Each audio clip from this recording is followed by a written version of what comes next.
Nah, yang keempat strateginya adalah pengendalian hama penyakit tanaman dan pengendalian gulma. Nah, di sini saya tidak ingin bercerita banyak tentang pengendalian hama penyakit dan gulma. Hanya saja strategi kita dalam hal pemeliharaan tanaman menghasilkan yang paling sering, yang paling lazim, yang sering muncul di tanaman menghasilkan hamanya berupa yang pertama adalah hama PDKS atau ulat pemakan daun kelapa sawit. Sehingga saya buatkan yang pertama di sini adalah pengendalian hama pemakan daun kelapa sawit.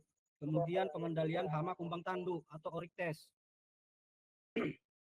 Kemudian pengendalian rayap dan lain-lain. Nah, ini yang paling sering ditemukan pada masa tanaman menghasilkan.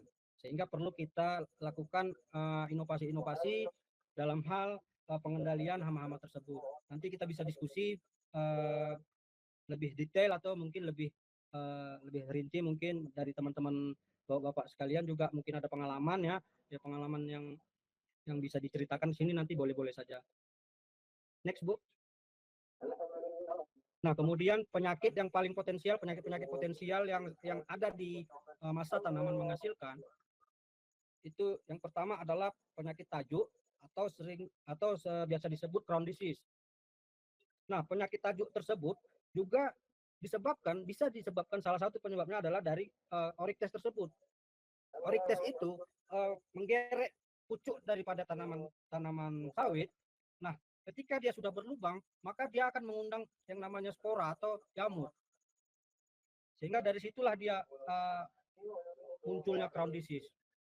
Kemudian pengendalian penyakit busuk tandan atau marasmius.